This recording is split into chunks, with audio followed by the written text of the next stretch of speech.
šis tagad ir lielākais drauds Amerikas politikai. Un tas sākās kā šaura cilvēku grupa, kas šķita pilnīgi traka, bet viņi sistemātiski ir izveidojuši veidu, kā dominēt Amerikas politikā. Viņi uzvar, un viņiem ir neprātīgas ideoloģijas. Proti, viņi vienkārši vēlas sagraut amerikāņus. Un šodien mēs runājam par DSA, ja vēl neesat to pazīstami, drīz tādi būsiet, jo viņi pārņem Amerikas politiku, un tas ir neticami biedējoši. Es domāju, vienkārši paklausieties, ko saka daži no viņu pārstāvjiem.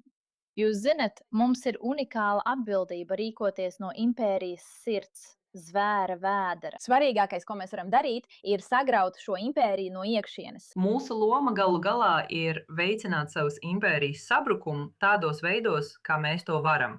Un galu galā gāzt savu impēriju. Imperiālisms, ASV imperiālisms nav kaut kas tāds, no kā varētu atbrīvoties ar reformām. Tas ir jāgāž ar revolucionāru cīņu. Un izveidot masu kustību, kas var izmantot strādnieku ietekmi, lai nospiestu Amerikas imperiālisma abārijas izslēgšanas slēdzi šeit, Amerikas impērijā. Labi, šis ir video no Canary Mission. Un šie cilvēki būtībā saka, ka viņi vēlas gāzt Ameriku, iekļūstot zvēra vēderā un iznīcinot impēriju no iekšienes. Tagad jūs iespējams skatāties uz šiem dīvainiem un domājat pie sevis, labi, kas viņi ir un kāpēc mums par viņiem būtu jāuztraucās? Kāpēc mums viņi būtu svarīgi? Nē. Šie cilvēki kļūst patiešām leģitīmi. Un viņiem ir ļoti pārdomāts plāns, kā to izdarīt. Es domāju, vienkārši paklausieties, ko saka šis DSA līdzpriekšsēdētājs. Mēs startējam kā demokrāti. Mēs kandidējam zem Demokrātiskās partijas nosaukuma. Mēs piedalāmies priekšvēlēšanās. Un, kad viņi ir likumdevējā institūcijā, viņi ir daļa no Demokrātiskās partijas frakcijas. Bet mēs nepiekrītam tam, kā Demokrātiskās partijas vadība organizē vai vada savu partijas aparātu. Tāpēc mēs cenšamies veidot neatkarību, koncentrējoties uz brīvprātīgo vadītu kustību. Mēs uzskatām, ka ikvienam vajadzētu būt iespējai saņemt apmācību un iesaistīties politiskajā procesā. Ja jūs nesapratāt, ko viņš tikko teica, viņš domāja, nē, mēs pilnīgi nepiekrītam demokrātiem. Mēs esam daudz kreisāk nekā viņi, bet mums kaut kā ir jāiegūst vara. Tāpēc mēs vienkārši pievienojamies viņu vēlēšanu sarakstiem un ceram, ka mūs ievēlēs. Un mūs arī ievēl, viņi to dara. Mēs pie tā jau esam pieraduši ar islamistiem, bet redzēt šos trakos, galēji radikālos sociālistu, komunistu dīvainus, kas to patiešām pasaka skaļi, nozīmē, ka viņi vairs nebaidās. Tas nozīmē, ka viņi jau vairākus gadus īsteno šo plānu, ko viņi bija sākuši izstrādāt pašā sākumā. Paliec kluss, pievienojies, īsti nesaisties, bet tagad viņi publiski atzīst, ka vēlas pārņemt un sagrābt Demokrātu partiju. Un tā visi mēs, kas esam sēdējuši un domājuši, es īsti nesaprotu, kāpēc kreisie kļūst tik ekstrēmi. Izskatās, ka aiz tā varētu stāvēt DSA, bet kam īsti tic DSA? Ak, puiši, tā nav taisnība. Apnicis sēdēt vienatnē. Jūs nebūsiet pārsteigti to dzirdēt. Mums ir jauna platforma, kuru tūlīt izlasīsim. Bet es vēlos, lai jūs dzirdētu Neitu Friedmanu, kurš tikko devās intervēt dažus no šiem cilvēkiem. Es zinu, es redzēju statistiku, kas jūs pārsteigs. Vairāk nekā puse jauno amerikāņu tagad dod priekšroku sociālismam, nevis kapitālismam. Tātad, ja jūs varat paskatīties kamerā un sniegt 30 sekundžu īsu prezentāciju par to, kāpēc sociālisms ir labāks par kapitālismu. Tas tā nav, vai ne?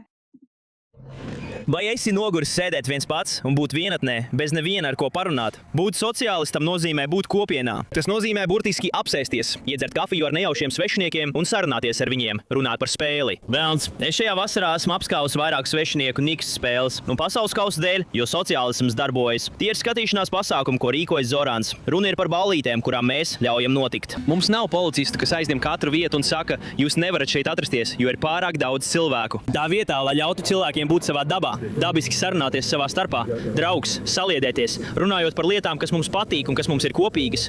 Lūk, tas ir sociālisms. Tas nav biedējošs vārds. Tas nenozīmē, ka es tev atņemšu māju. Tas ir par to, lai es pārliecinātos, ka tava māja paliek tavās rokās un kāds miljonārs to neatņem. Tas arī viss. Tas nav gluži tas, kas ir sociālisms. Nē, tas pavisam noteikti nav tas, kas ir sociālisms, bet tieši tas ir DSA ģēnijs. Viņi izmanto naivus, muļķīgus, neizglītotus cilvēkus un piešķir vienai no bīstamākajām ideoloģijām vēsturē. Tā apzīmola, ka vai tu esi vientuļš, esi mūsu draugs. Tas ir tā, it kā viņi būtu uzmeklējuši, ar ko jaunieši cīnās, ar vientulību. Labi, ņemsim savas trakās teorijas par to, kā mums vajadzētu dzīvot šajā pasaulē, un vienkārši pārformulēsim un pasniegsim tās kā vientulību. Un, kad mums jāsniedz īsts skaidrojums par to, kas ir sociālisms, tas ir apmēram tā. Nāc, tu vari pavadīt laiku ar saviem draugiem. Tas ir bīstami, jo tas ir ģeniāli. Un šobrīd Ko tu domā par mammu Doniju? Tur ir viņa. Es domāju, ka šī ir diezgan laba diena mammai Donijai. DSA ir aizgājuši 3. Donija laikā būt dzīvam un vesela. DSA ir panākuši, ka 3 sociālisti, kas kandidēja uz kongresu, uzvarējuši savās priekšvēlēšanās. Tāpēc tev tas ir jādzird. Tu vari saprast, kāpēc tas izklausās pievilcīgi. Piedāvājums ir vienkāršs. Es apturēšu tavu īres maksas pieaugumu. Es tevi pasargāšu no alkatīgajiem namīpašniekiem un nodrošināšu, ka tu vari palikt savās mājās. Tomēr tieši sociālistes mammu Donijas vadībā Ņujorkas pilsētā vidējā īres maksa tikko sasniedza visu laiku augstāko līmeni – gandrīz $5300 mēnesī.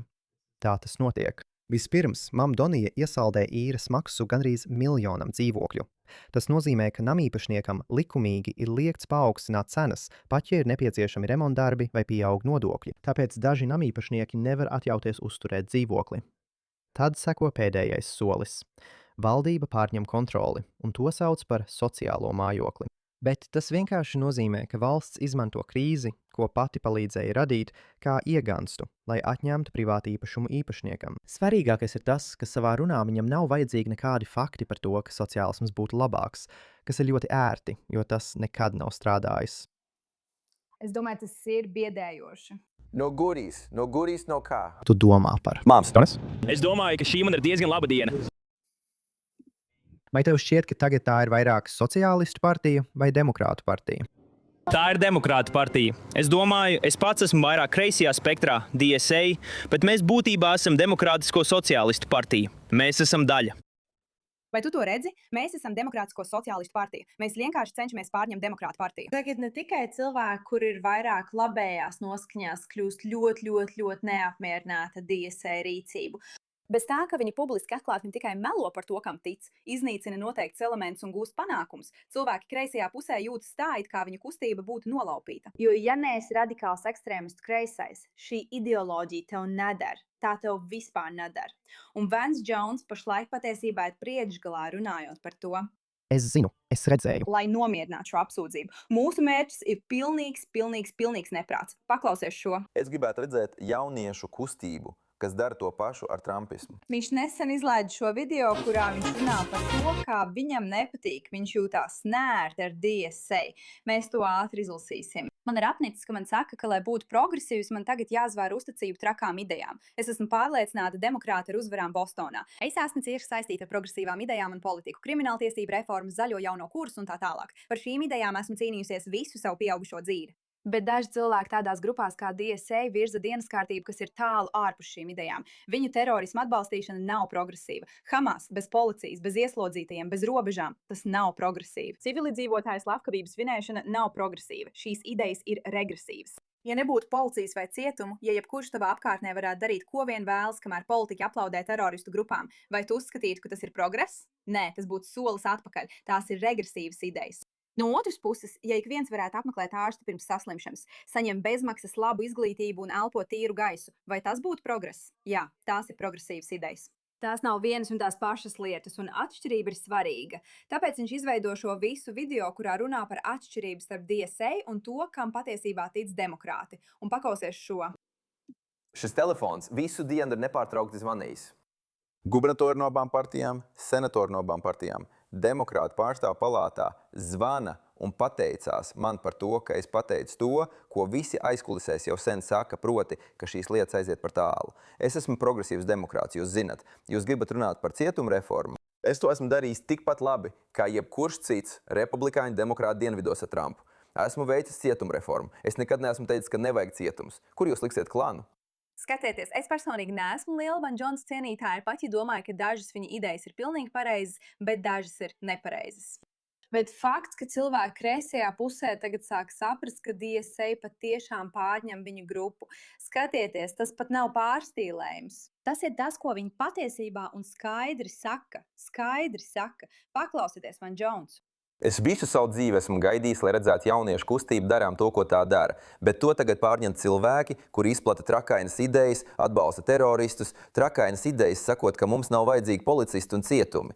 Mēs nevaram izraidīt nevienu, pat ja viņi izvaro kādu. Kas to teica? Chevalier. Ja mēs nevaram atšķirt pareizo no nepareizā, ja mēs nevaram atšķirt labo no sliktā, ja mēs nevaram atšķirt progresīvas idejas no regresīvām idejām, tad trumpisma dēļ mēs ejam pa to pašu ceļu, kas ir pārvērts Republikāņu partiju par neatpazīstamu čaulu. Un es atsakos ļaut, lai tas notiek ar viņiem. Un otra problēma. Skatieties, klausieties, puiši, šī vairs nav nišas problēma. Jums ir tāda cilvēka kā es. Es domāju, mūsu mērķis ir atbrīvošana. Kas popularizē šīs neprātīgās ideoloģijas? Mam Donī, kura bija DSA dalībniece, īsti cilvēki ar īstu ietekmi, kuri tagad virza šīs trakās galējās ideoloģijas. Un tās ir tik trakas un galējas, ka pat kreisie sāk saprast, ka viņiem tas tiešām nav pieņemami. Mūsu mērķis ir komunisms. Es domāju, mūsu mērķis ir atbrīvošana. Mūsu mērķis ir komunisms. Es domāju, mūsu mērķis ir atbrīvošana. Mūsu mērķis ir komunisms. Viņi to vairs pat neslēpj. Šis ir viens no viņu galvenajiem līderiem, Daivs Jenkins. Mūsu mērķis ir komunisms. Un, protams, ir arī nosodījums no labējās puses, piemēram, no J.D. Vansa, kurš saka, ka šeit kaut kas nav pareizi. Es nesaprotu Amerikas demokrātiskos sociālistus. Un, protams, es nepiekrītu daudzām viņa idejām. Bet, ja jūs atgriežaties pie Sēstara Čāvesa, viena no Amerikas strādnieku tiesību kustības sākotnējiem dibinātājiem, vai ne? Viņš bija stīgrs imigrācijas ierobežotājs, jo uzskatīja, ka darba devēji atvedīs zemu algu imigrantus, lai tie konkurētu ar viņu strādniekiem, un tas samazinās viņu algas. Un tomēr demokrātiskie sociālisti Amerikā, kuri apgalvo, ka viņiem rūp strādnieku algas, burtiski ir kā atvērta robežu organizācija. Tāpēc es mēdzu domāt, ka tas viss ir muļķības, ka viņi patiesībā īsteno tādu politiku, kas ir izdevīga korporācijām, nevis strādniekiem. Es zinu, ka es Redzēju statistiku. Daudz vairāk par. Viņi vēlas iznīcināt vidusšķiru. Mēs teicām, ka izlasīsim dažas lietas, kam viņi tic. Vienkārši paklausieties šo. Labi. Es tikko izlasīju DSA jauno platformu. Šis ir no Breda Palumbo. Tā ir visu topiskākā, distopiskākā, trakākā un neprātīgākā lieta, ko jebkad esmu lasījusi. Tas ietver to, ka nevienam vairs nebūtu jāmaksā rēķini, valdības pārvaldīt pārtiku, mājokļus, medicīnu un transportu, kā arī visu pārējo lielo korporāciju un būtisko nozaru nacionalizāciju. Puiši, ja jums jebkad ir nācies saskarties ar kaut ko, par ko rūpējas valdība, jūs zināt, cik traka ir šīs birokrātijas neprāts. Vai jūs varat iedomāties, ja jūsu pārtika būtu atkarīga no valdības? Piemēram, jūsu pārtika. Ja jūs vēlētos pārtiku, jums būtu jāļauj valdībai organizēt, kam pienāks jūsu pārtika, kā viņi to saņems un kurš to ir pelnījis, bet kurš ne. Tas ir neprāts. Viņi vēlas izstrādāt jaunu konstitūciju. Viņi vēlas atņemt finansējumu kara departamentam. Viņi vēlas atlīdzināt verdzības radītos zaudējumus. Viņi vēlas neierobežotus bezmaksas abortus un dzimumu apstiprinošu aprūpi visiem, arī nepilngadīgajiem. Likt nodokļu maksātājiem apmaksāt tik viena studiju parādus un finansēt neierobežotu bezmaksas augstāko izglītību visiem, veikt soļus, lai pilnībā likvidētu policijas un cietuma sistēmas, izbeigt visas deportācijas, nodrošināt amnestiju visiem nelegālajiem imigrantiem, likvidēt prezidenta amatu, augstāko tiesu un senātu. Izņemot to, viņa plāni ir realistiski, praktiski un nemaz nav naivi, revolucionāri vai distopiski. No kurienes nāk nauda? Un kas ir cilvēki, kas kontrolē šo naudu? Ja šai valdībai vairs nav konstitūcijas, nav prezidenta amata, augstākās tiesas vai senāta, kas ir cilvēki, kas izsniedz pārtiku un mājokļus. Puiši, tas ir traki un bīstami, bet viņi iegūst leģitimitāti, jo viņi sevi pozicionē tā, ka, ja esi vientuļš, nāc pie mums. Situācija ir jānomierina. Tā ir jānomierina gan no kreisās puses, un tā ir jānomierina arī no labās puses. Un tas nepārsteigs tos, kur ir klausījušies kritiku dzirdēt, ka islamisti cenšas pēc iespējas ātrāk pievienoties DSA kustībai un palīdzēt tai augt, jo viņi saprot, ka ar trakām ideoloģijām tu vari ienākt, pārņemt demokrātu partiju un padarīt to par savu. Draudi šeit ir reāli un nopietni. Cilvēkiem ir jāsāk to uztvert tieši tā. Paldies par jūsu uzmanību šim jautājumam.